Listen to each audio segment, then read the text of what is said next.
Bonjour, je suis Béatrice Couérant, je suis professeure et je dirige le programme Enseignant-entreprise.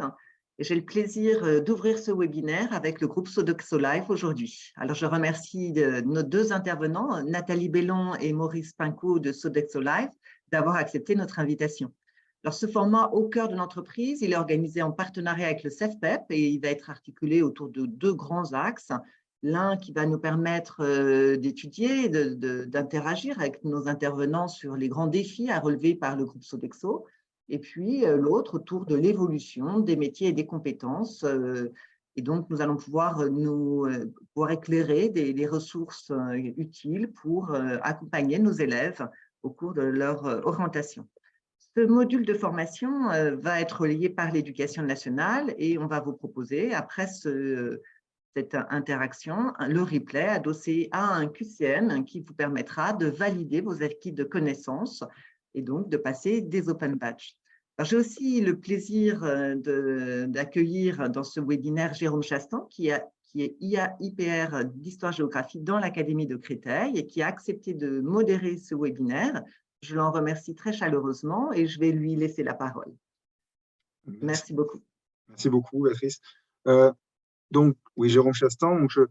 L'idée de ce webinaire, c'est de présenter une partie de l'entreprise Sodexo qui n'est pas la plus connue finalement, quand on parle de Sodexo, on parle beaucoup de la question de la restauration collective. Et la branche Sodexo Live, sur laquelle on va échanger, est une partie de ce groupe familial très important, de groupe international, le deuxième employeur français à l'étranger, avec une gamme de restauration déjà beaucoup plus large que ce qu'on pense, avec des restaurants étoilés, avec des offres et des formations de haut niveau, mais aussi la branche du groupe qui est attachée aux grands événements, c'est-à-dire qui s'occupe de tout ce qui est la restauration et toutes les hospitalités autour de grands événements, notamment de grands événements sportifs, et en particulier du grand événement que va connaître la France l'année prochaine, les Jeux Olympiques de Paris. Et pour cela, donc, nous allons présenter les deux facettes du groupe autour de deux personnes, de deux dirigeants de ce groupe, Nathalie Bellon, qui est directrice générale de Sodexo Live, Maurice Pinco, qui est directeur des ressources humaines de Sodexo Live, et qui vont développer, présenter, d'une part, les activités, le fonctionnement de Sodexo Live dans un premier temps, et dans un second temps, la gestion des ressources humaines, des recrutements et des métiers qui sont autour de cette entreprise. Donc, on va commencer par une présentation. Donc, je commence par Madame Bellon. Donc, Madame Bellon, je vous laisse vous présenter votre parcours et vos fonctions. Alors, bonjour à toutes et bonjour à tous. Merci d'être très heureuse d'être avec vous aujourd'hui. Et bravo pour cette initiative de rapprocher le monde de l'entreprise aux professeurs. Je pense que c'est très utile pour l'avenir de nos jeunes.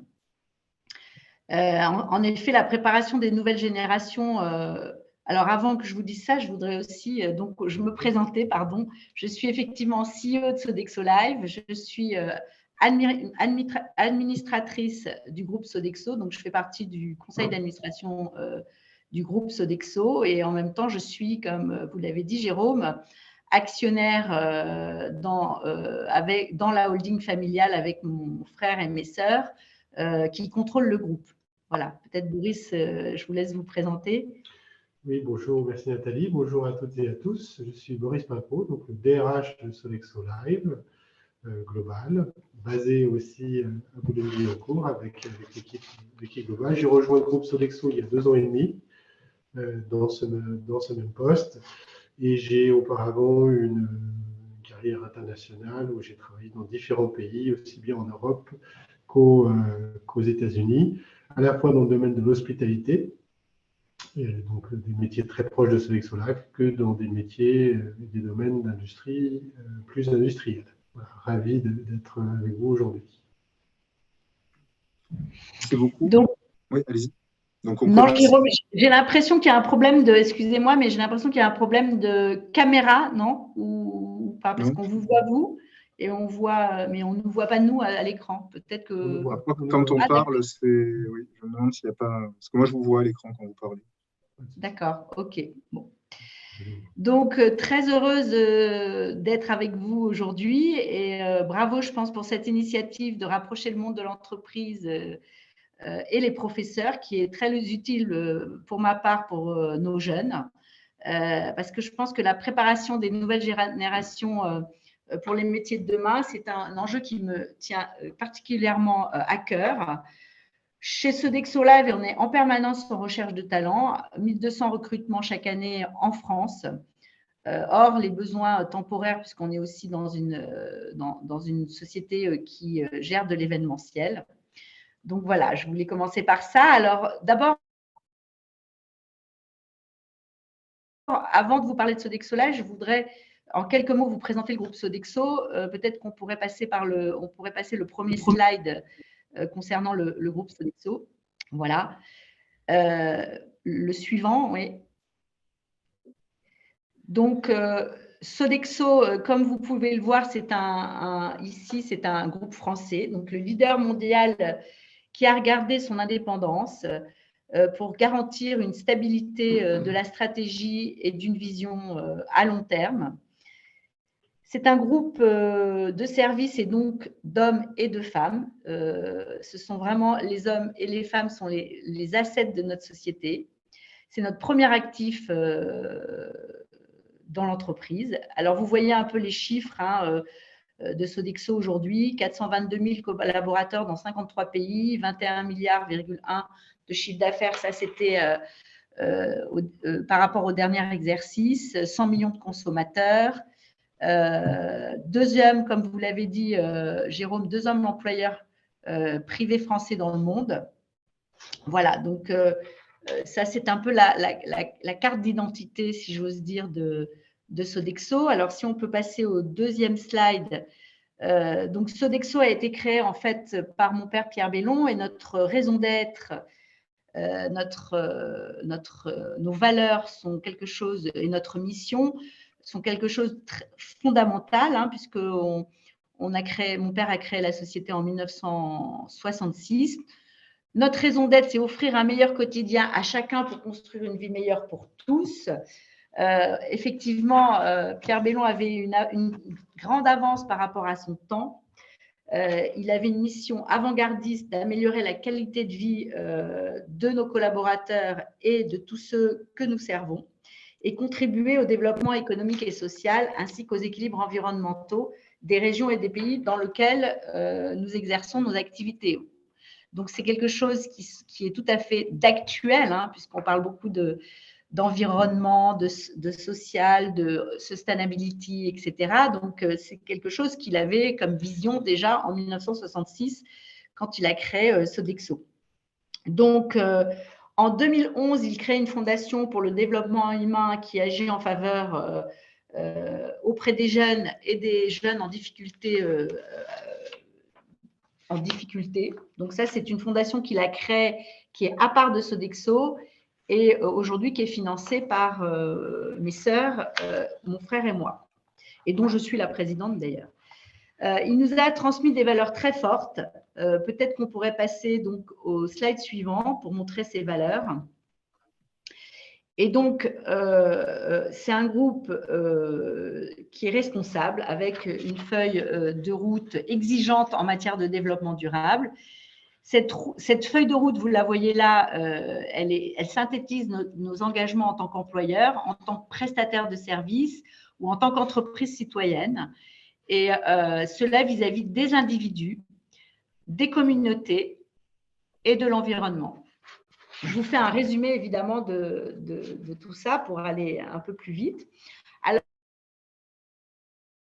Alors passons maintenant à Sodexo Live.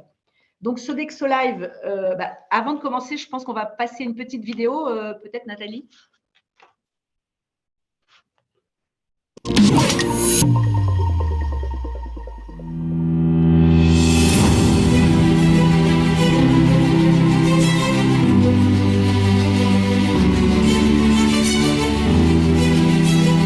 L'offre de restauration, elle est essentielle pour la Tour Eiffel. Elle doit refléter l'excellence à la française.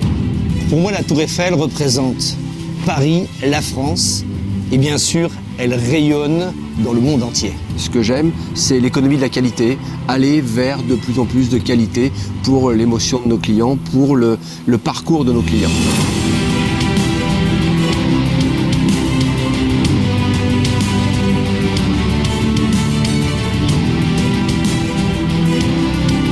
Sodexo Live, c'est les meilleurs en termes de logistique, en termes de qualité, de performance, cette volonté d'être exemplaire en termes de restauration durable.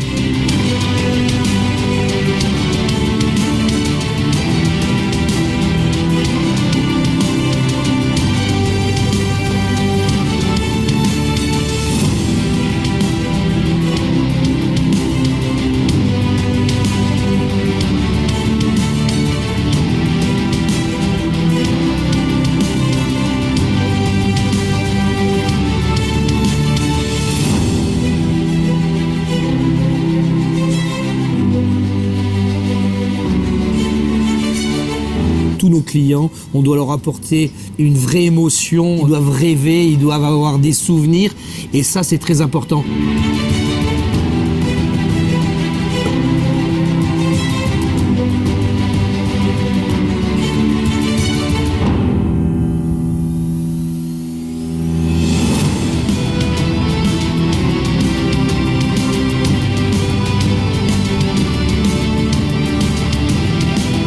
Sodexo's approach to how they operate here at the Amex has made us a leader.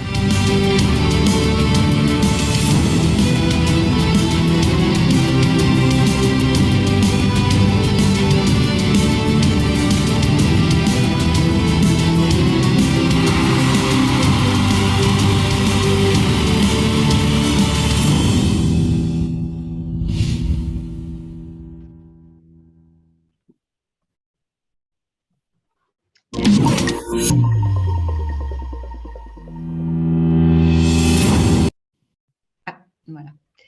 Merci. Donc, en fait, voilà, vous avez vu un peu un petit aperçu de ce qu'est Sodexo Live. Donc, Sodexo Live, c'est d'abord une marque qui a été créée il y a 1 an et demi pour rassembler nos métiers au service de l'univers du sport, de l'événementiel, de la culture sous une marque unique et mondiale, rendre plus visible notre expertise, traduire notre conviction profonde, l'expérience live est irremplaçable.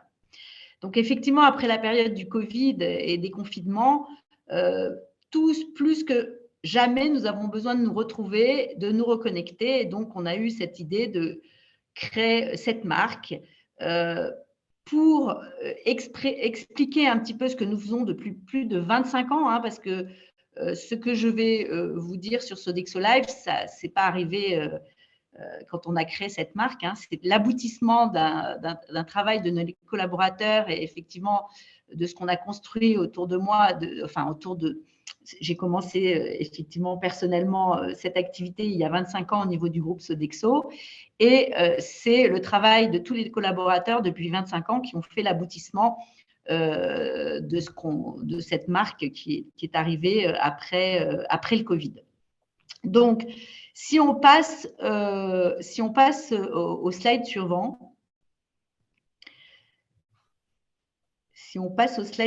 c'est un peu la carte d'identité. Voilà, c'est un peu la carte d'identité en résumé de ce que fait donc Sodexo Live. Donc, Sodexo Live, c'est le leader mondial de la restauration et des services dans l'univers du sport, de l'événementiel et de la culture.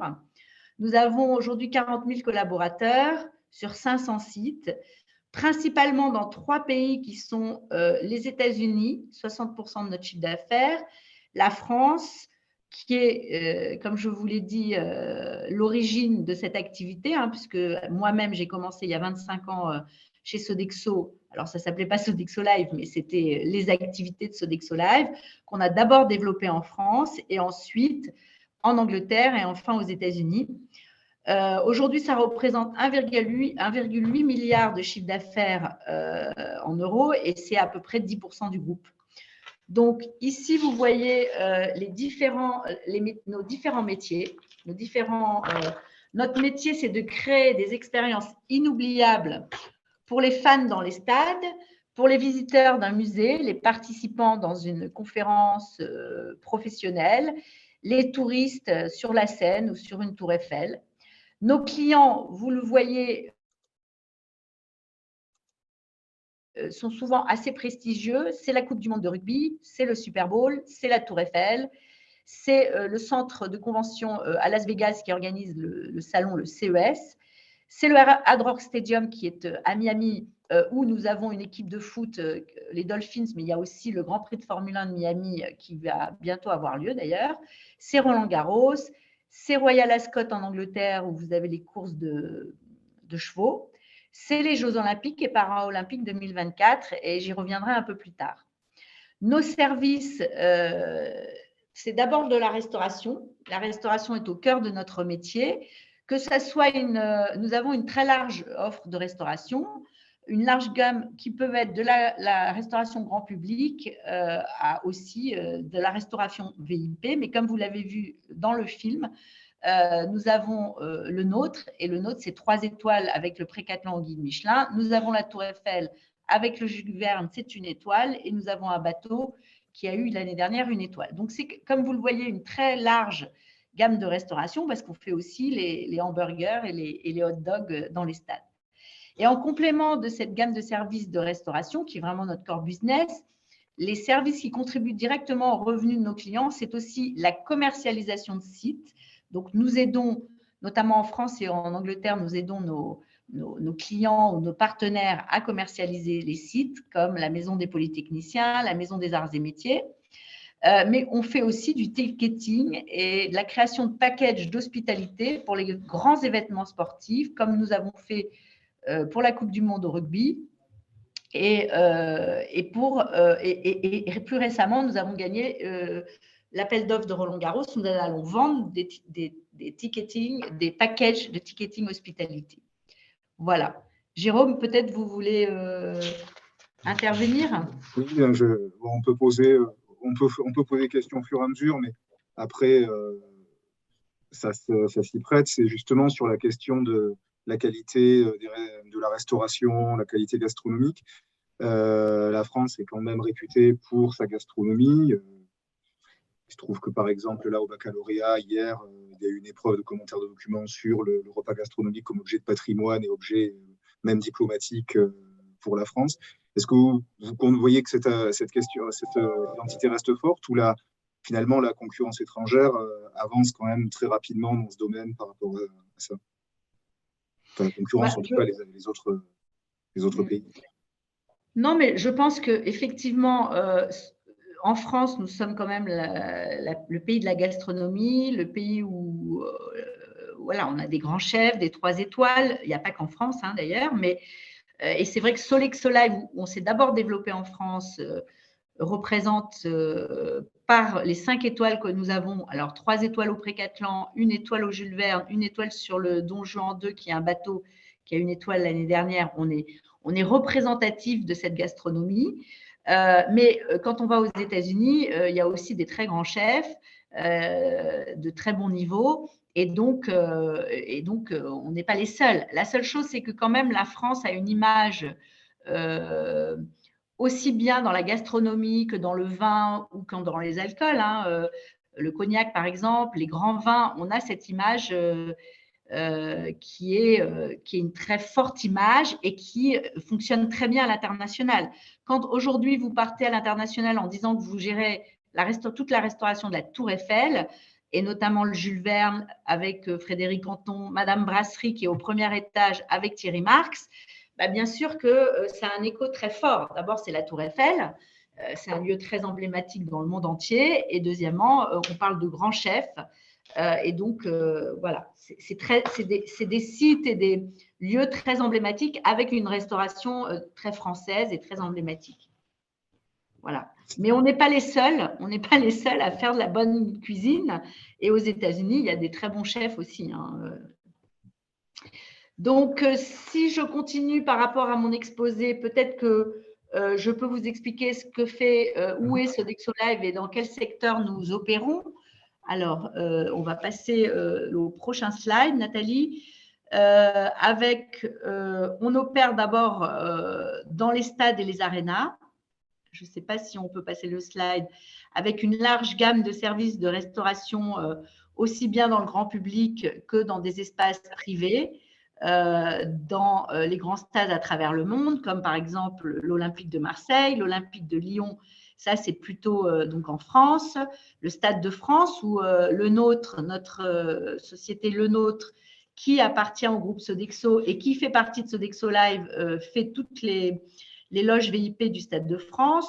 Dans un autre stade au Royaume-Uni, comme le stade d'Everton, ou comme je vous l'ai dit tout à l'heure, à Miami, le Hard Rock Stadium, ou encore le T-Mobile Park à Seattle. Donc ça, c'est une activité que nous avons, le sport. Ensuite, nous avons une deuxième activité qui sont les événements internationaux. Donc, nous commercialisons et nous concevons des événements à travers le monde. Nous avons fait 15 Super Bowls. Le tournoi de Roland-Garros, ça fait 30 ans que nous opérons, plus de 30 ans que nous opérons à Roland-Garros au niveau de la restauration. Et comme je vous l'ai dit aujourd'hui, depuis 1 an, nous faisons aussi la vente de tickets, de package hospitalité, c'est-à-dire qu'on vend des tickets avec une restauration, un hôtel ou un voyage pour le compte de Roland-Garros. Nous avons fait 5 Coupes du Monde de rugby, la dernière étant au Japon, hein, et puis ça fait plus de 30 ans aussi que nous sommes sur le Tour de France. Et puis, et bien sûr, en 2024, nous serons sur les Jeux Olympiques de Paris. Donc, je vais peut-être faire un petit focus sur les Jeux Olympiques, justement, parce que c'est quand même quelque chose qui est important pour nous aujourd'hui et surtout qui est très important pour le groupe. Donc aujourd'hui, nous ferons la restauration des athlètes, des 15 000 athlètes qui seront aux Jeux Olympiques et aux Jeux Paralympiques. Ça durera donc 6 semaines. On aura donc 15 000 athlètes à nourrir, et ce qui correspond à 206 délégations olympiques, vous le voyez ici, et 182 délégations paralympiques. Pour ce faire, nous allons avoir besoin de recruter 6 000 collaborateurs. Il y aura le restaurant qui sera basé à Saint-Denis, puisque le village olympique va être à Saint-Denis. Le restaurant sera dans la Cité du Cinéma, où nous aurons 40 000 prestations à servir par jour. Ça va durer 2 mois. Ça sera donc le plus grand restaurant du monde pendant ces 2 mois. Et puis, nous allons aussi opérer sur 14 sites de compétition olympique, 8 sites paralympiques, et ceci avec tout un groupe qui est engagé derrière ces Jeux olympiques, parce que je peux vous dire que les Jeux olympiques, ça fédère au niveau du groupe Sodexo et bien sûr Sodexo Live, mais au-delà de ça, ça fédère nos 420 000 personnes qui sont très fiers de participer à ces Jeux olympiques et qui ont l'impression qu'ils vont eux-mêmes faire les Jeux olympiques. Donc voilà, c'est quelque chose qui fédère énormément nos équipes.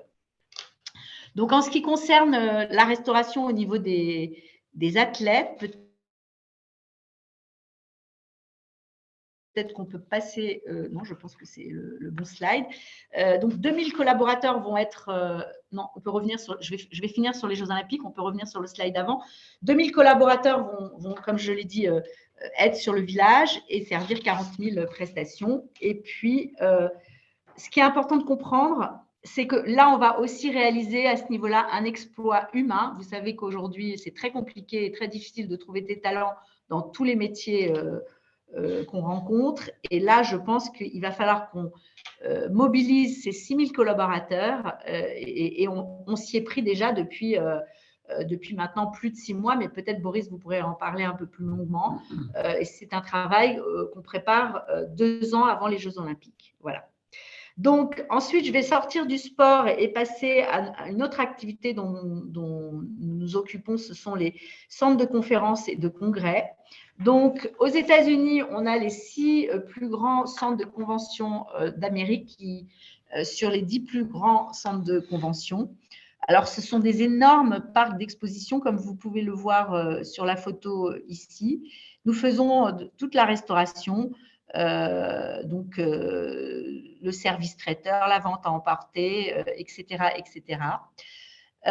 Et on a aussi des centres de congrès ou des centres de conférences que nous gérons en France, comme la Maison des Polytechniciens, la Maison des Arts et Métiers, l'Aéroclub de France, qui sont plutôt en France et au Royaume-Uni, puisqu'au Royaume-Uni, nous faisons cette activité de conférence plutôt sur les stades. Effectivement, les stades de sport en Angleterre, vous savez qu'il n'y a que quelques matchs dans l'année, donc ils sont utilisés que 25 jours dans l'année. Nous proposons à nos clients de transformer ces stades où il y a des salles de réunion en centres de conférence quand ils ne sont inoccupés, et nous commercialisons ces salles de réunion en Angleterre pour faire venir des entreprises qui organisent des conférences, des dîners, des déjeuners, etc. Ensuite, nous sommes aussi dans les destinations culturelles. Alors voilà, le prochain slide. Donc, il faut savoir qu'en France, nous avons une activité très centrée sur le tourisme aussi. Une partie de notre activité est ciblée sur le tourisme, puisque nous avons sur la Seine 27 bateaux, donc avec les marques Bateaux Parisiens, Bateau Bus, Yacht de Paris. Ça représente 3,5 millions de touristes par an. Et ces bateaux, donc, nous les construisons et nous les opérons. Donc, voilà, il y a plus de 30 ans, nous avions acheté les bateaux parisiens. Il y avait 2 bateaux. Aujourd'hui, on en a 27. Nous faisons de la restauration, mais pas que. Hein, nous les commercialisons. Nous faisons venir des touristes ou des individuels. Sur les yachts de Paris, nous organisons des événements, des dîners, des cocktails. Et bien sûr, en France, nous avons la Tour Eiffel.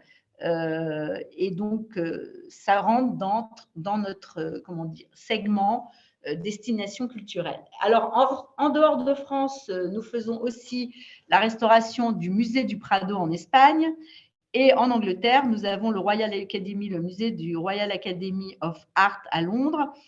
Et nous avons aussi le National Gallery à Washington. Voilà, donc tout ça, ce sont ce qu'on appelle en anglais les cultural destinations ou en français les destinations culturelles. C'est un pan de notre activité sur Sodexo Live. Et ensuite, je vous parlerai du dernier pan de notre activité qui est les lounges d'aéroport. Donc, nous avons 170 lounges, salons dans le monde où nous faisons toute la restauration, ce qui représente 30 millions de passagers servis chaque année. Nous faisons sur ces salons d'aéroport la restauration, l'accueil, la conciergerie, le nettoyage.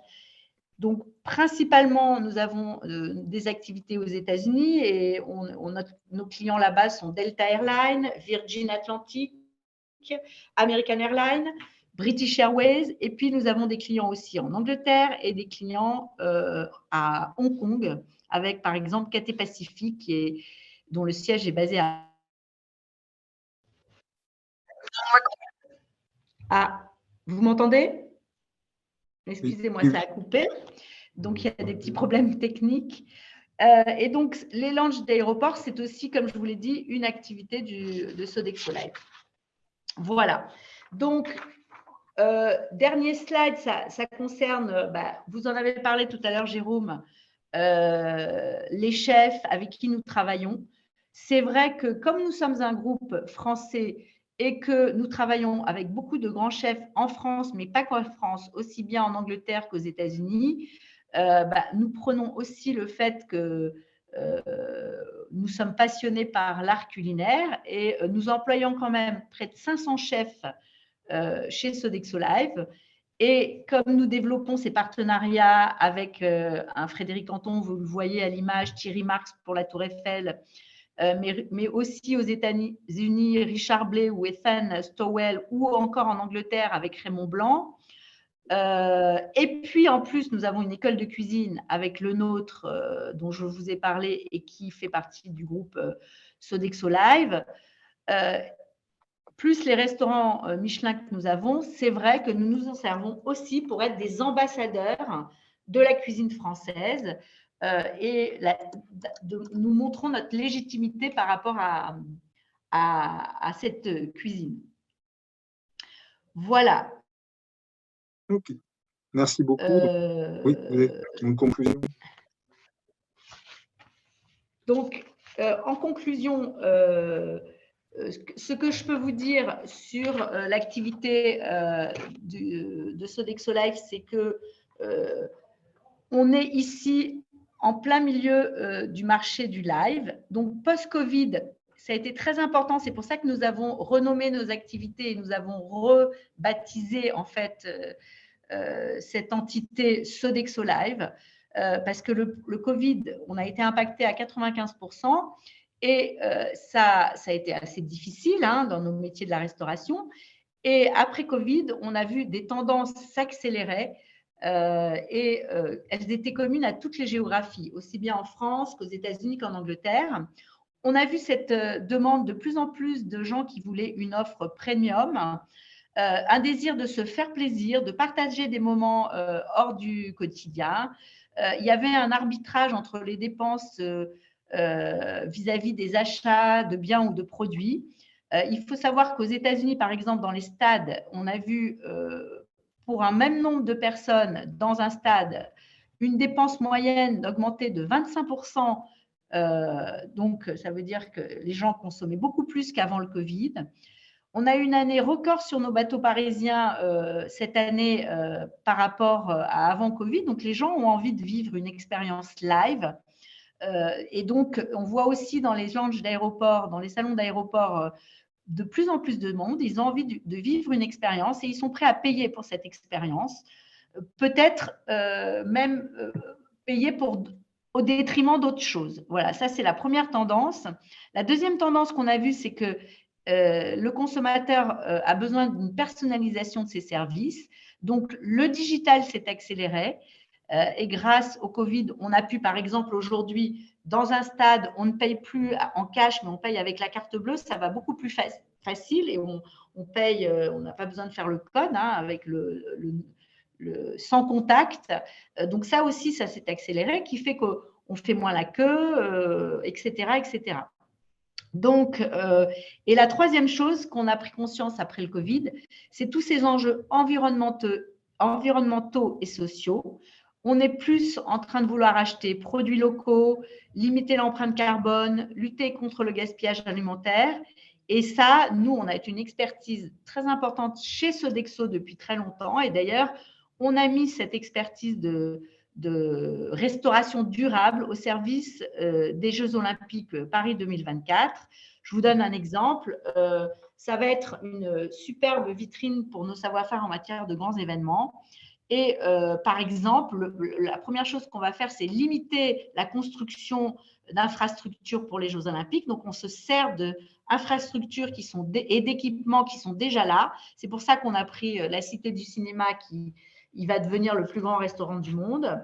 On va faire fabriquer aussi nos produits en amont de la Cité du Cinéma dans les cuisines d'écoles qui seront disponibles puisque les écoles au mois de juillet et au mois d'août sont vides.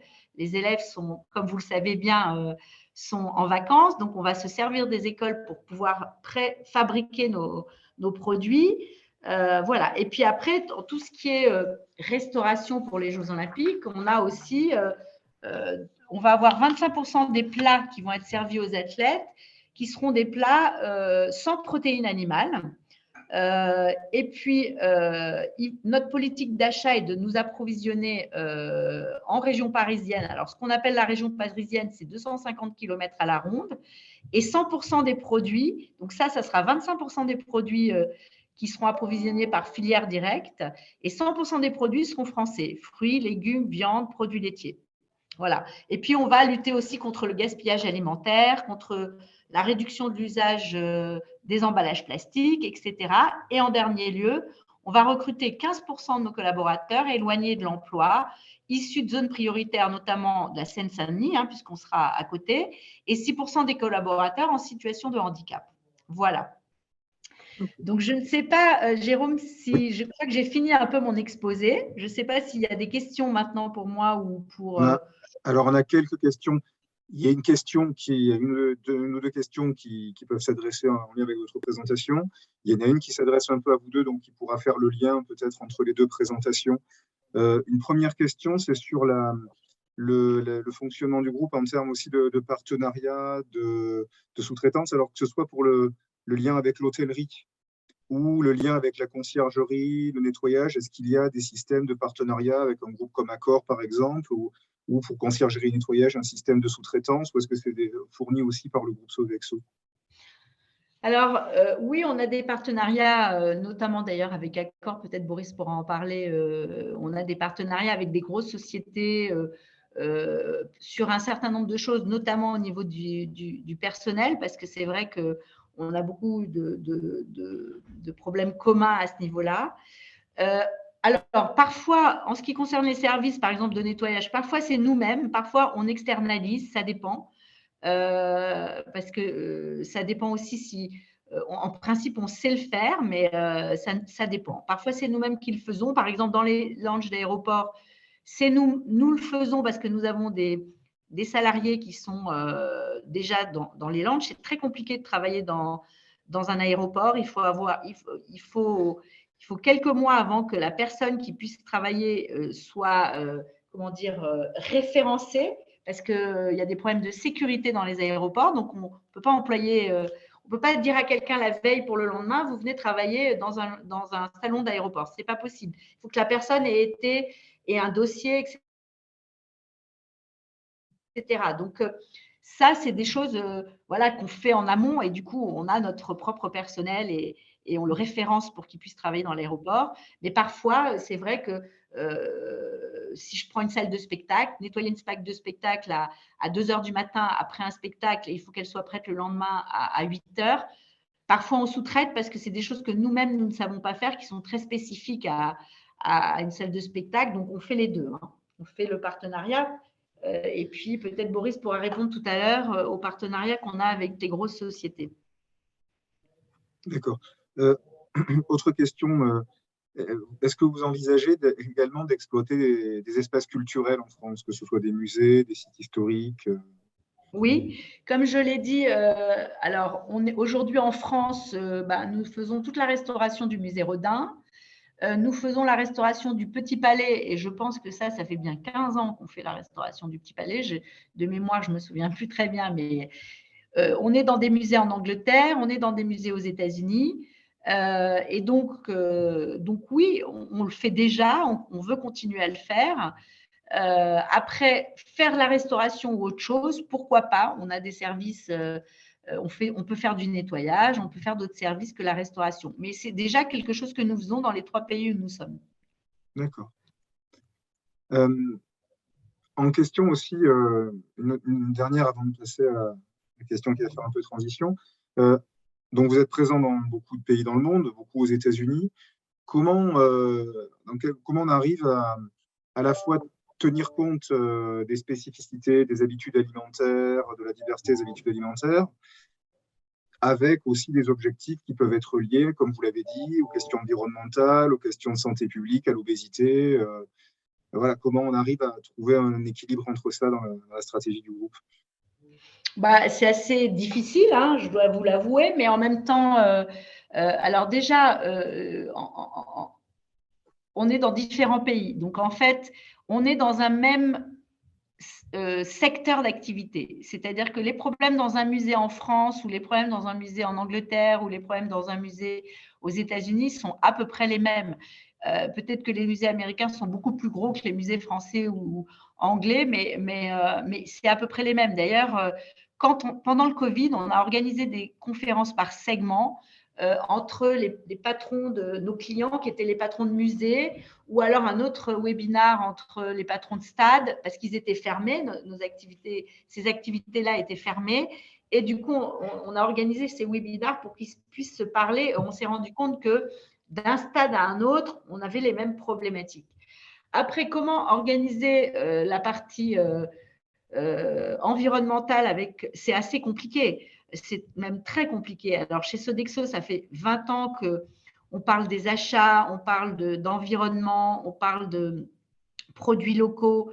Donc, ce n'est pas quelque chose de nouveau pour nous, mais c'est vrai qu'on l'a adapté, et notamment à travers les Jeux Olympiques.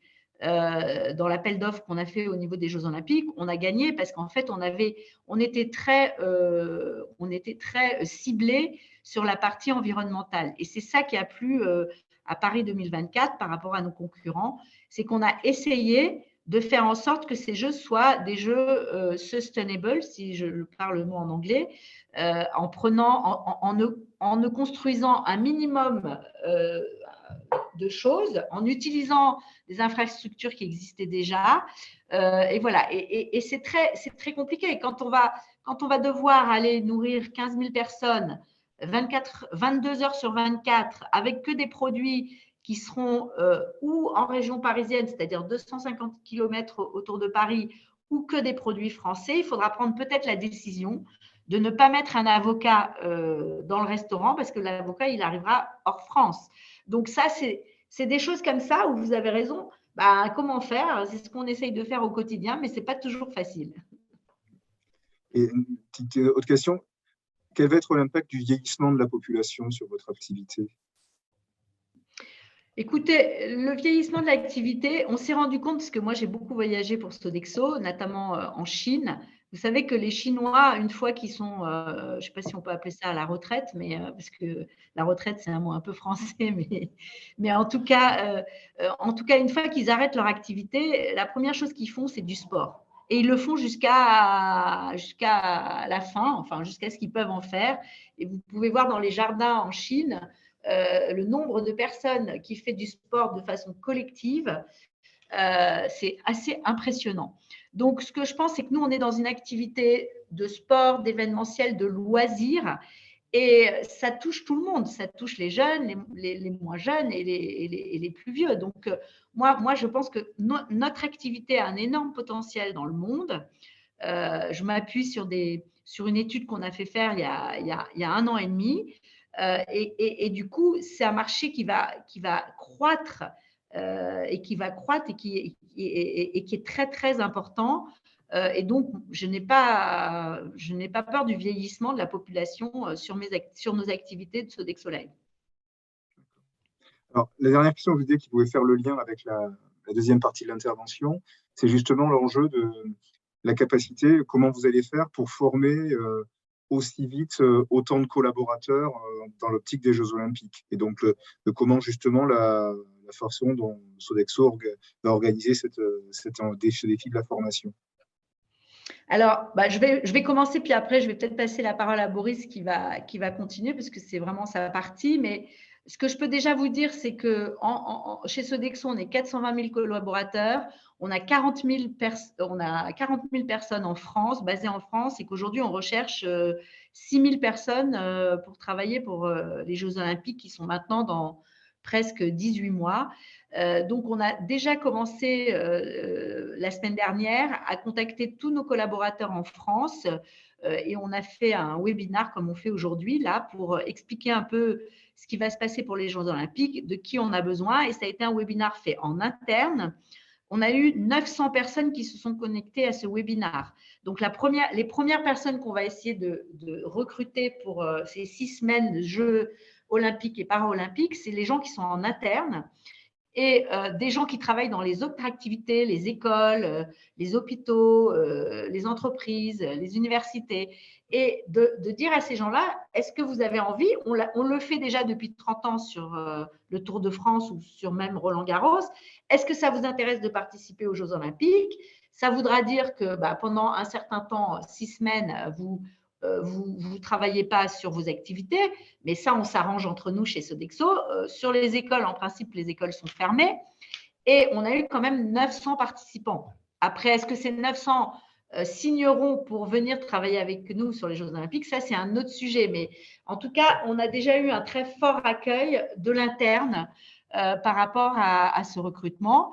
Et ensuite, après, on va aller chercher les gens de l'externe. Et donc, là-dessus, on a fait ce qu'on appelle on a fait un peu une publicité, en fait, on peut appeler ça, une publicité du recrutement des gens qu'on voudrait avoir pour les Jeux Olympiques, très adapté à ce qu'on fait chez Sodexo et en même temps au sport. Donc ça, c'est une deuxième façon d'aller chercher des talents. Voilà, donc on fait ce genre de choses. Alors peut-être je peux passer maintenant la parole à Boris qui, lui, nous expliquera un peu plus de quels sont les autres moyens de recruter et même après de former. Parce que vous avez raison, ce qui est important, c'est d'abord d'avoir les gens et ensuite, on n'a pas beaucoup de temps pour former ces personnes-là, puisqu'elles vont travailler pendant 6 semaines et il faut les former en quelques jours. Voilà. Donc, Boris, peut-être je vous donne la parole. Vous enlevez votre son. Oui. Oui, Jérôme. Oui, Jérôme. Donc, pour répondre à votre question, et après, on pourra effectivement embrayer sur la partie ressources humaines, le challenge est là. Comme Nathalie l'a bien dit, 6000 personnes qui doivent être formées en quelques jours pour délivrer un événement exceptionnel. À Paris, ça fait plus d'un siècle, un siècle, ça fera un siècle que les JO n'ont pas été présents dans notre capitale. Donc, on va associer un certain nombre de moyens. La première, comme l'a indiqué Nathalie, c'est de faire appel à nos équipes en interne, qui, elles, sont formées aux valeurs Sodexo, à la façon de travailler chez Sodexo et donc à leur métier. Néanmoins, il y a quand même une formation de base qu'on va garantir à l'ensemble de nos équipes, qui sont sur les aspects de sécurité au travail, mais aussi sécurité dans le cadre d'un événement international. Et pour cela, on travaille bien évidemment en étroite collaboration avec le COJO de Paris. Puis, s'agissant de la formation métier, il y a deux aspects. Il y a un aspect savoir-être et puis un aspect savoir-faire. On va utiliser du digital, beaucoup. On développe une solution sur mesure digitale qui va permettre à l'ensemble des collaborateurs qui vont participer à cet exploit de pouvoir être formés en amont des JO, à leur rythme, mais de façon à ce qu'on puisse valider, un peu comme l'exemple de ce séminaire, sous forme d'open badge interne, la formation. Et puis sur l'aspect technique, Nathalie en a parlé, on a une excellente école, l'école Le Nôtre, l'école des arts culinaires de Le Nôtre, qui se situe en proche banlieue parisienne, qu'on va utiliser à plein justement pour former nos équipes à la fois sur des aspects de service et puis sur des aspects de culinaire. Voilà un peu le projet. Le secret de tout ça, c'est la préparation, c'est l'anticipation. Ce ne sont pas des événements qui se préparent au dernier moment et ça fait bien 6 mois maintenant qu'on a réuni une équipe RH, opérationnel, formation, qualité, pour préparer au mieux cet événement. Merci. Donc, du coup, on peut enchaîner et passer on vous à entend la pas, partie Jérôme, qui vous mais concerne et qui est donc sur la partie ressources humaines et recrutement. Allez-y, excusez-nous, on vous écoutez. Oui, non, on pourrait passer à votre partie donc, sur la D'accord. dimension ressources humaines. Parfait, donc voilà, une Sodexo Live, 40 000 personnes dans le monde, dont une bonne partie en fait en France. Et donc, s'agissant de la partie RH, si on peut passer à la slide suivante, il y a un très très fort enjeu à la fois de recrutement, d'engagement et de mobilisation de nos équipes et de développement des équipes. C'est pour ça qu'on a développé une ambition pour nos équipes qui repose sur 3 grands piliers. Le premier, et je pense que Nathalie l'a partagé avec vous, ce sont les lieux et les événements exceptionnels que nous pouvons partager avec nos équipes et leur donner cette opportunité de vivre cette aventure exceptionnelle. C'est pourquoi la première qualification, le premier trait que l'on recherche parmi nos équipes, c'est la motivation, c'est la passion, c'est l'envie. Nous sommes une école, et je vais en venir sur la partie formation, mais d'abord une école de la vie.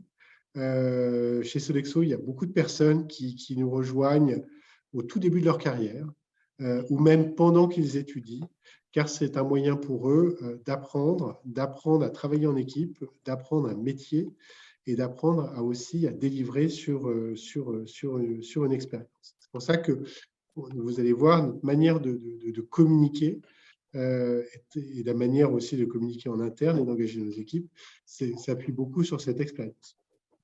Donc ça, c'est le premier pilier. Deuxième pilier, la formation.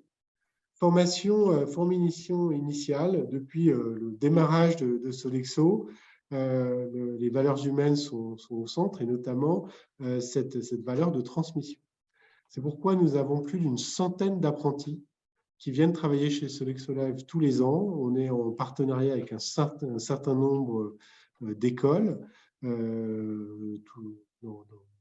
l'ensemble de la France, et nous donnons à ces apprentis l'opportunité de travailler, d'être encadrés aussi avec des superviseurs pour apprendre leur métier sur des cycles qui vont de 1 an, 2 ans, 3 ans. Donc, Nathalie parlait des partenariats avec Accor. On a notamment constitué avec Accor et d'autres très grandes entreprises un CFA, donc un centre français des apprentis qui s'appelle le CFA des chefs et qui vise à former nos futurs chefs de cuisine, mais aussi maintenant aussi les personnes qui vont être chefs de rang, par exemple, pour les métiers du service.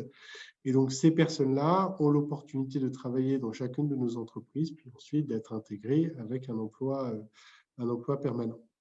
Toujours dans la partie formation, Nathalie, là aussi, on en a parlé, c'est la partie insertion, inclusion sociale, où là, nous déployons des programmes sur mesure pour des personnes qui sont soit éloignées de l'emploi, soit qui ont arrêté l'école. Désolé, mais il y en a un certain nombre. Et donc, comment on rattrape ces personnes-là?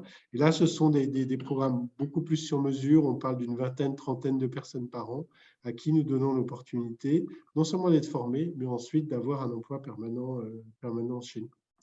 Et puis, troisième pilier, c'est ce sentiment d'appartenance, le fait que Sodexo est une entreprise familiale et que dans nos valeurs, l'esprit d'équipe, ça fait aussi une partie centrale de nos valeurs, et donc le fait d'accompagner nos équipes. On l'a fait durant le Covid. On a mis en place des actions, notamment de chômage partiel sur la France, qui nous a permis de retenir une grosse partie de nos équipes. Et puis récemment, nous avons communiqué au niveau mondial un programme que nous avons appelé VITA et qui vise à garantir un certain nombre de ce qu'on appelle des benefits, donc des couvertures pour l'ensemble de nos salariés dans le monde, en termes de congé maternité, en termes d'assurance vie et en termes d'assistance quand on a des difficultés. Quand on a des difficultés, on peut effectivement faire appel à sa famille, mais aussi peut faire appel à son entreprise chez Sodexo qui va vous aider, soit à travers des jours de off qui vous permettent, soit à travers aussi des conseils plus personnalisés. Les résultats de cela sont assez impressionnants, surtout pour moi qui ai pu voir d'autres entreprises. Donc, notre ancienneté, notamment en France, est 2 fois plus que la moyenne quand on se compare aux entreprises qui sont similaires à nous. On a un taux d'engagement, c'était la première slide de Nathalie, de 78% au niveau du groupe Sodexo. Et c'est quelque chose qu'on mesure très régulièrement pour être à l'écoute de nos collaborateurs, de façon à les accompagner au mieux. Donc, une nouvelle fois, derrière la partie activité, une très forte ambition humaine qui nous porte pour arriver à délivrer les services que nous avons, que nous promettons à nos clients et à leurs consommateurs. La prochaine slide, c'est pour vous montrer, et je pense que c'est intéressant pour des professeurs, comment nous communiquons. Donc, ça, c'est un exemple d'affiche ou de post sur les médias sociaux qui exprime notre ambition et aussi qui nous sommes. Voilà. Donc, nous définissons comme des créateurs d'émotions. Donc, rentrer chez Sodexo, c'est plus qu'un job. Vous êtes chef de cuisine et créateur d'émotions. Vous allez être sur le village olympique pour effectivement à la fois servir nos athlètes, mais aussi les accompagner durant ce moment exceptionnel pour eux. Donc ça, c'est notre ambition. Et nous disons aussi que nous sommes des fous de cuisine. Donc c'est là où vous voyez par exemple la partie passion. Et aussi les valeurs qui ont été bien mises en avant par Nathalie autour du développement responsable. Puis ensuite, nous indiquons, nous recrutons. Donc là, cette affiche, ce n'est pas visible, mais généralement, ce type de poste s'accompagne d'un QR code. Donc, vous prenez votre téléphone et ensuite, vous faites le QR code et vous arrivez à destination de l'annonce. Et ensuite, donc, il vous permet ensuite d'être en contact avec nos équipes. Ce que nous mettons en avant ici, c'est effectivement l'expérience. Ce sont ces lieux et ces événements exceptionnels et pour lesquels, et pour visiter de nombreux lieux avec mes équipes et avec Nathalie, c'est ce qu'on voit. C'est ce qu'on voit, c'est un engagement très fort de nos collaborateurs pour être présents sur ces événements exceptionnels. Alors, si on parle justement d'événements exceptionnels, on peut passer à la prochaine slide. C'est un peu dans le prolongement de ce qu'a dit Nathalie, qui est le volet ressources humaines de cette aventure exceptionnelle que va être Paris 2024, les Jeux olympiques et paralympiques. On a fait un sous-titre, le goût de l'exploit. On pense que ça représente à la fois ce qu'il faut faire, mais aussi l'état d'esprit de nos équipes. On a aujourd'hui un gros noyau, on va dire une quinzaine, une vingtaine de personnes qui commencent à travailler à temps plein sur cet événement pour être prêts, sachant qu'on va monter jusqu'à 6000 équipiers au moment des Jeux. Et donc, voilà, on veut partager avec vous un certain nombre de ces points. Donc, si on passe à la slide suivante.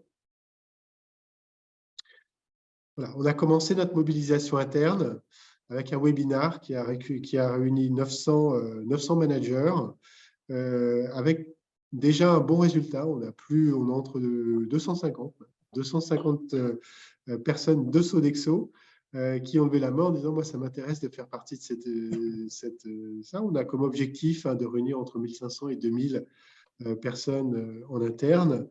Voilà. Donc, on a joué sur le côté sportif, tout en ne se prenant pas au sérieux. Donc là, vous avez l'exemple de cette jeune femme qui soulève des petits poids. C'est déjà de l'haltérophilie, donc qui fait du sport. Ce même QR code avec le type de métier et puis ce lien avec les Jeux olympiques, avec les logos olympiques. Donc, comment ça va se passer pour ces collaborateurs? Aujourd'hui, la priorité est en interne, mais à partir de septembre, on va ouvrir ce recrutement en externe. Donc, il y a une séance qu'on va appeler une séance de qualification, pas de recrutement, où les collaborateurs intéressés vont être convoqués. Et l'objectif, c'est de leur expliquer l'état d'esprit des Jeux, bien évidemment de valider leurs compétences, mais surtout d'estimer leur motivation, parce que c'est ça qui va vraiment être le facteur déterminant.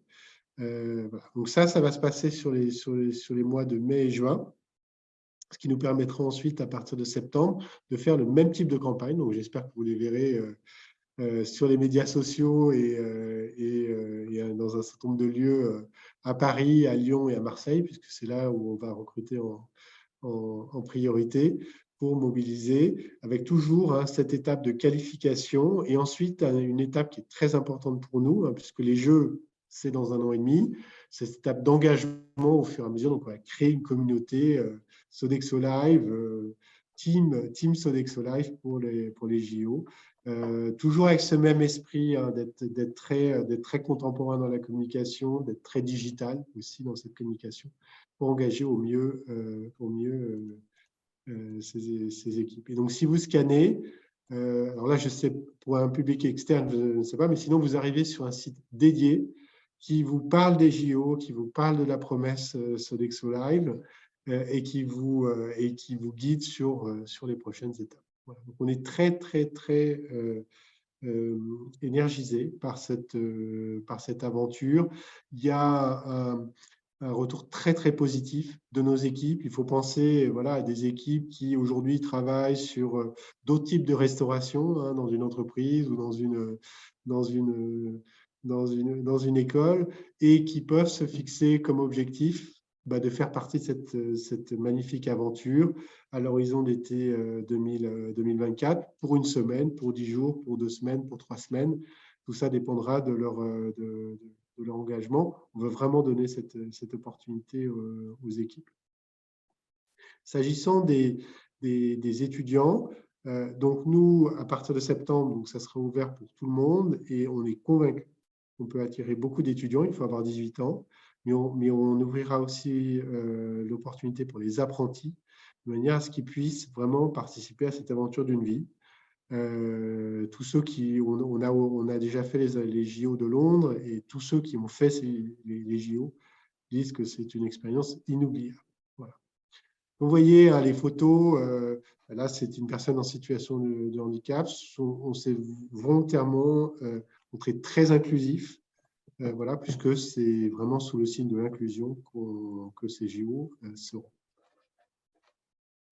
Voilà pour la partie, ressources humaines. Il y a un point sur ça. Merci beaucoup. Alors, on a un certain nombre de questions. Alors, dans un premier temps, une question sur le recrutement. Donc déjà, quels sont les profils, enfin, d'où viennent les personnes que vous recrutez? Est-ce que c'est des lycées techniques professionnels avec un CFA? Et plus largement aussi, la façon dont vous faites face à la pénurie de personnel de cuisine et voilà, comment on fait pour différencier, pour attirer des profils bien particuliers? C'est effectivement un défi, hein. C'est un challenge. Ça l'était déjà avant le Covid, ça l'est encore plus à présent.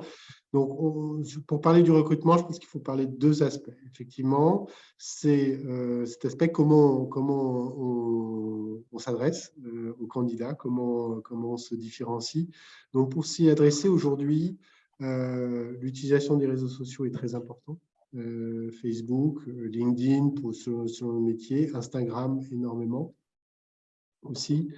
Le recours aux plateformes aussi, type Indeed, sont très importants. Mais une fois, on s'adresse à des populations qui sont extrêmement mobiles, ont un besoin de flexibilité et qui, quand elles se mettent sur le marché, vont trouver un emploi très rapidement. Donc, notre objectif, c'est d'être au plus près de ces populations.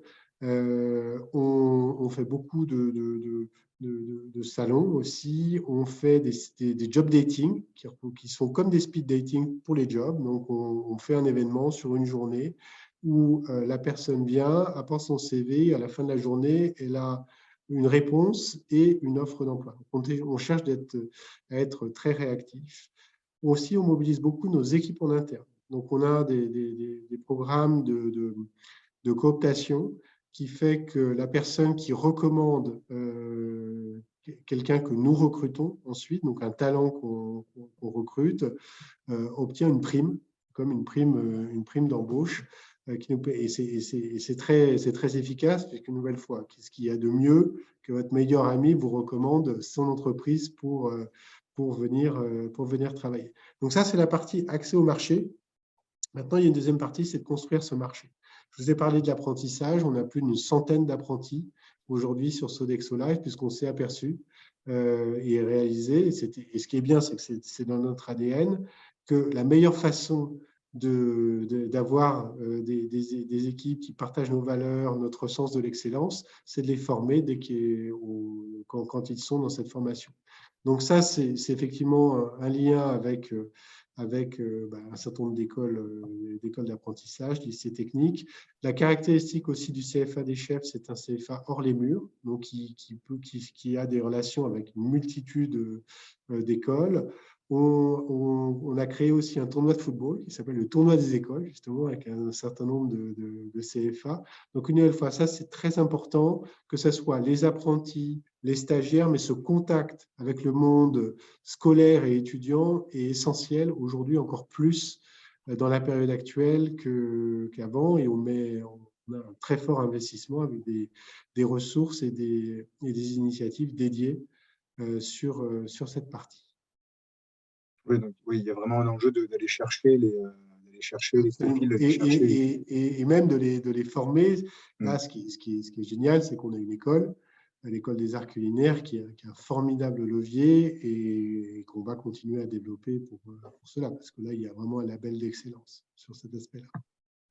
Et sur ces questions de recrutement, comme le groupe est une dimension internationale très forte, Est-ce qu'il y a en termes de ces formations, de ces recrutements, est-ce qu'il y a vraiment une approche spécifique pour les collaborateurs qui doivent être appelés à partir justement sur des sites à l'étranger, ou est-ce qu'on recrute sur place à l'étranger, ou est-ce que...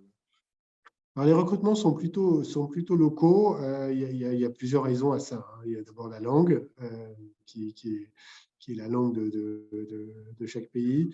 Il y a aussi des contraintes, en particulier maintenant que l'Angleterre ne fait plus partie de l'Union européenne, tout simplement de capacité à travailler avec les visas. C'est la vie, on s'y adapte. Mais néanmoins, on cherche à donner l'opportunité à un certain nombre de personnes qui souhaitent avoir cette expérience internationale de venir travailler. Alors, travailler soit pour de courtes périodes, dans ce cas, ça ne pose pas de problème, soit pour de plus longues périodes. Donc, on a créé un réseau d'entraide, on va dire, hein, puisqu'aujourd'hui, c'est l'initiative qu'on a développée pour donner cette possibilité à des personnes, par exemple, qui ont travaillé, qui ont fait, par exemple, leur apprentissage en France, d'avoir une expérience internationale ensuite dans une seconde étape, puisque c'est aussi une demande très forte de la jeune génération. Avoir cette ouverture à l'international, et comme l'a dit Nathalie, nous sommes une entreprise globale. On a des stades dans le monde entier, et donc c'est vraiment un atout qu'on met en avant. Alors là, une question qui vient sur les Jeux Olympiques. Une fois vous formez énormément de personnes pour la mission aux Jeux Olympiques, et sur le devenir en fait après les Jeux Olympiques, est-ce que les personnes que vous allez recruter, que vous allez avoir recrutées pour les Jeux Olympiques, est-ce que il y a certains qui vont pouvoir rester dans le groupe? Est-ce que c'est essentiellement sous la forme d'un contrat qui donnerait une expérience importante pour la suite de leur carrière? Je dirais qu'il y a les deux. En fait, c'est une très bonne question. Et on y a beaucoup réfléchi. Donc, déjà, quelques chiffres par rapport à ça. Nathalie en a parlé. On recrute à peu près 1200 personnes juste pour Sodexo Live. Sur Sodexo, en général, c'est entre 5 et 6 000 personnes que nous recrutons chaque année, avec une forte saisonnalité qui est la rentrée des classes. Donc, quand vous pensez aux Jeux Olympiques qui vont se terminer fin août, il y aura un petit peu de travail sur début septembre, mais on est dans la parfaite saisonnalité pour partager le vivier d'équipes qui auront fait les JO, qui ont été donc qualifiées en termes de compétences à la fois relationnelles et professionnelles. Donc, c'est une formidable opportunité pour nous de proposer à nos équipes opérationnelles des équipes qui ont démontré leur motivation et leur expertise. Donc, on voit ça absolument comme une opportunité. Et donc, on va chercher, pour répondre à votre question, à proposer aux personnes qui le souhaitent des solutions sous forme d'emploi permanent au sein de Sodexo en France. La deuxième chose qu'on fait, et on est en train de travailler avec le COJO sur ça, c'est de pouvoir qualifier de façon formelle via des open badges ces personnes-là. C'est-à-dire de vraiment valoriser professionnellement le fait d'avoir su faire et su délivrer et avec la meilleure qualité possible un événement de ce type. Quand on pense à la France, destination touristique majeure, mondiale, première destination mondiale, première destination pour des très grands événements, on pense qu'on a vocation, nous Sodexo, mais aussi avec un ensemble de partenaires, dont le COJO, à valoriser cela sous forme d'une certification professionnelle qui valorise les compétences de ces collaborateurs et puisse leur permettre d'améliorer leur employabilité. Donc, une nouvelle fois, la partie inclusion sociale, qui fait partie de notre engagement vis-à-vis du COJO, c'est à la fois pour le COJO, mais l'ambition, c'est de le développer aussi à long terme pour ces personnes. Je reste sur les Jeux Olympiques. Une question plus spécifique et plus précise sur les Jeux Olympiques. Pour ces 6 000 personnes, alors une partie d'entre elles sont appelées à venir de l'Île-de-France, mais ce recrutement massif va poser des questions de logement. Donc, est-ce que vous avez pensé, réfléchi, j'imagine déjà, à comment faire face à ce défi du logement pour peut-être, les 6 000, il y en a qui pourront rentrer chez eux le soir, mais pour beaucoup, notamment si on finit tard, si on commence très tôt, voilà, ça pose, même en Île-de-France, voilà, si on vient de loin, ça peut être compliqué. Oui, alors je pense que même le président Macron a parlé de ça quand il a réuni les entreprises partenaires. Ça va être un challenge. Donc, on regarde aujourd'hui toutes les solutions. Donc, déjà, il y a les JO seront présents donc, à Paris, région parisienne, à Lyon, à Marseille. Donc, ça tombe bien parce que ça permettra, c'est là où nos équipes sont principalement présentes. On regarde différentes options. Il y a des options qu'on va organiser nous. Donc, on s'y est pris à l'avance. Donc, on a réservé des chambres d'hôtel. Mais comme vous l'imaginez bien, il n'y en a pas tant que ça, et surtout à des prix raisonnables. On regarde d'autres solutions, les solutions type internat aussi, puisque les internats seront vacants pendant l'été, et donc on pourrait aussi trouver là un moyen de loger notamment des personnes qui sont du personnel Sodexo et qui vont être en situation d'être mobilisés pour cet événement. Donc, c'est quelque chose sur lequel on regarde à la fois internat public et internat privé. Et puis, la troisième option qu'on regarde, c'est l'entraide entre salariés. Donc, on réfléchit à mettre en place une plateforme d'échange.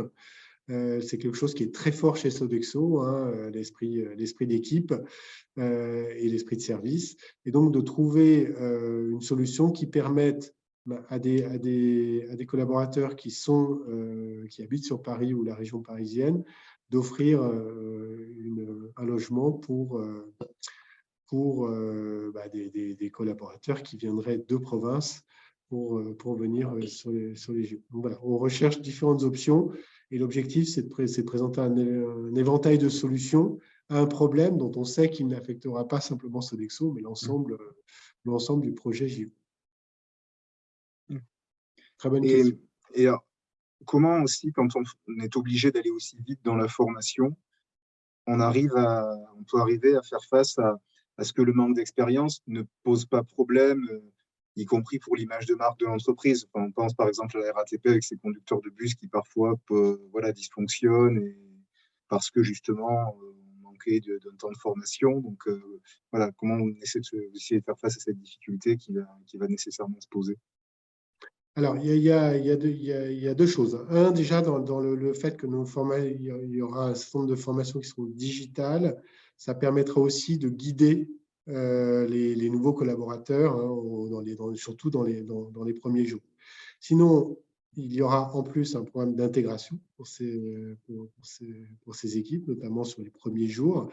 Et puis, il y a deux autres choses. La première chose, c'est la qualité de notre encadrement. Nathalie l'a dit. Ce n'est pas le premier événement que nous faisons. On a cette expertise-là et cette expertise appartient à nos équipes. Donc, ces équipes qui participeront à encadrer les JO encadrent des événements majeurs comme Roland-Garros, comme le Tour de France, comme les grands matchs au Stade de France. Et donc, on va s'appuyer sur cette structure d'encadrement aussi pour guider les équipes quand elles viendront. Chaque emploi, bien évidemment, correspond aussi à une fiche de poste qui correspond aussi à un ensemble de missions et de tâches, à réaliser. Et puis aussi, c'est ça la vocation aussi de la mobilisation interne. On va en plus rechercher en priorité parmi les équipes de Sodexo, plus largement, c'est cette compétence en termes cette compétence culinaire, cette compétence en matière de service, cette compétence en termes de logistique, etc. Donc, on va encadrer en fait les personnes qui, quelque part, découvriront notre métier, il y en aura forcément, par des équipes beaucoup plus expérimentées, qui formeront en fait comme une colonne vertébrale, une structure pour délivrer cet événement. D'accord. Et alors, justement, concernant je pense à des étudiants ou à des élèves, est-ce qu'il y a un lien qui est dédié pour des élèves qui souhaiteraient avoir un job d'été, une première expérience qui pourrait être transmis, ou est-ce que c'est le même QR code que ce que vous avez présenté? Ce sera le même QR code à partir de septembre. Et ce dont on réfléchit aujourd'hui, c'est effectivement une campagne. Comme on le fait aujourd'hui, hein, On a une centaine, j'en ai pas parlé, mais on a une centaine de relayeurs, c'est comme des ambassadeurs qui parlent de Sodexo Live au JO, à nos équipes, et on envisage de faire la même chose à partir de la rentrée, c'est-à-dire de pouvoir, un peu sous ce format-là, hein, d'avoir des forums pour expliquer notre projet, externe, d'avoir ce forum pour expliquer notre projet et engager un maximum de personnes. On est absolument convaincus que pour ce type d'événement, vu la durée et la saison, avoir des personnes qui veulent avoir une première expérience, bien encadrée, bien évidemment, c'est un moment vraiment privilégié, quoi, et unique. Donc, effectivement, on va s'adresser à ces écoles pour mobiliser au mieux. Et à partir de septembre, mais ensuite, hein, tout au long jusqu'à la fin 2023 et un petit peu au début de 2024, on donnera cette possibilité-là. D'accord. Il y a la question de l'embauche, il y a la question il y a aussi la question, enfin, dans l'éducation nationale, on le vit parce qu'on parle de l'attractivité du métier par le salaire, mais il y a autre chose qui est les possibilités d'évolution de carrière. Et donc, quelles sont chez Sodexo Live pour des collaborateurs, quel type d'évolution on peut envisager, quelles sont les passerelles, est-ce qu'il y a des passerelles mises en place entre différentes activités, différents métiers? Tout à fait, oui, tout à fait. Donc déjà, Nathalie, c'est encore mieux que moi, la mobilité interne, c'est vraiment partie intégrante de la culture de Sodexo. Et vraiment à tous les niveaux de l'entreprise, on a des personnes qui ont grandi, qui ont gravi, qui se sont développées chez Sodexo, et ça fait vraiment partie, comme je l'ai dit, nous sommes une école de formation, une entreprise où le développement des équipes est vraiment la clé. Donc, qu'est-ce qui se passe pour quelqu'un qui arrive? Il faut d'abord qu'il débute, qu'il apprenne son métier, et ensuite, il peut bien évidemment soit se développer sur son propre site, hein, il y a beaucoup d'opportunités, mais sinon, on a un excellent système en France, qui est une bourse d'emploi interne, qui permet, où tous les jobs sont ouverts. Voilà, c'est maintenant totalement digital, et qui permet à tout collaborateur qui est intéressé soit de bouger géographiquement, soit de bouger de site, soit de bouger de métier, de pouvoir le faire en étant accompagné, donc avec une sorte de période où il puisse s'adapter à son emploi, hein, qui est entre 15 jours et un mois, en étant accompagné et mentoré. Donc, c'est vraiment quelque chose qui fait partie intégrante de la culture chez Sodexo, au-delà de Sodexo Live. C'est-à-dire que c'est vraiment au sein sur l'ensemble des équipes de Sodexo en France. Oui, en plus, ça permet, il y a une variété de métiers qui permet d'avoir. Tout à fait. Et à un moment, si vous avez envie de changer d'air, ça a beaucoup arrivé, hein. Il y a beaucoup de personnes qui ont voulu changer d'air après le Covid, et ça nous a vraiment permis de retenir nos talents et en plus de leur proposer des opportunités auxquelles ils aspiraient. Alors, une question plutôt, alors là, en termes logistiques, est-ce qu'on parlait de la question de devoir faire des repas dans un rayon avec des produits qui viennent d'un rayon qui viennent de France et qui viennent d'un rayon assez resserré autour de Paris. Est-ce que vous avez déjà établi vraiment un plan sur vos menus, sur vos sources d'approvisionnement afin de sécuriser les prix des matières premières agricoles notamment? Je vais peut-être répondre, Jérôme, à cette question. Je ne sais pas si vous m'entendez, parce que c'est Fabrice qui a le micro, mais écoutez, oui, bien sûr. Ça, d'abord, avant même qu'on gagne cet appel d'offres, on a travaillé avec le service achat de Sodexo, bien avant qu'on gagne cet appel d'offres, pour justement proposer des tarifs, et c'était très lié avec, évidemment, l'approvisionnement, le service achat, etc. etc. Donc,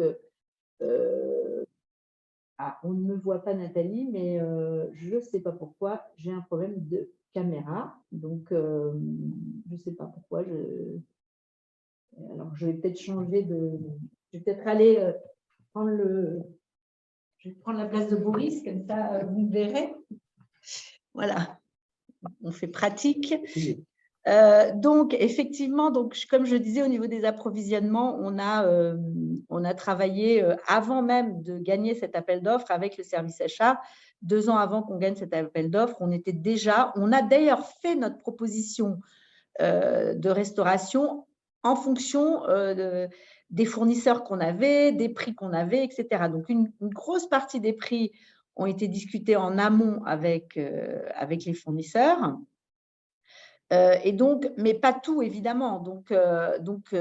Oui, c'est quelque chose qui fait partie de notre offre et qui est importante, c'est les achats, parce que quand vous nourrissez 15 000 personnes qui vont avoir au moins 3 repas par jour pendant 6 semaines, vous imaginez qu'il va y avoir des tonnes de produits, de nourriture.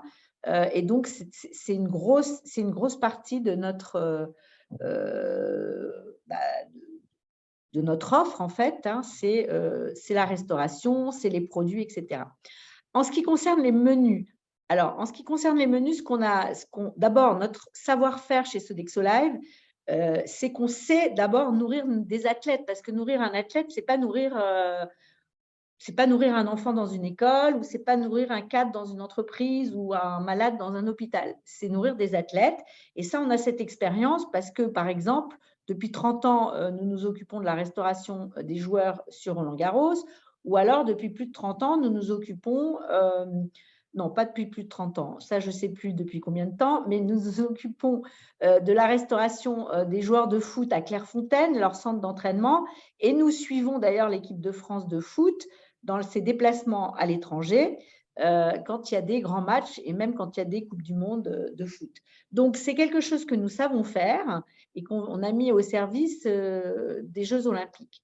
Et puis après, on va travailler avec 3 grands chefs français, puisqu'on a aussi pris parti de se dire, on est en France, comme vous l'avez dit tout à l'heure, Jérôme, c'est le pays de la gastronomie. Donc, on va faire profiter à tous ces athlètes étrangers, évidemment, on va leur faire de la cuisine adaptée parce que ce sont des athlètes, adaptée aussi parce qu'ils ont des goûts différents suivant de quel pays ils viennent, mais aussi le fait qu'on soit français, on va travailler avec des grands chefs, Alexandre Mazia qui a un 3 étoiles à Marseille, Akram qui a 2 étoiles à Paris et Amandine Chéniaud.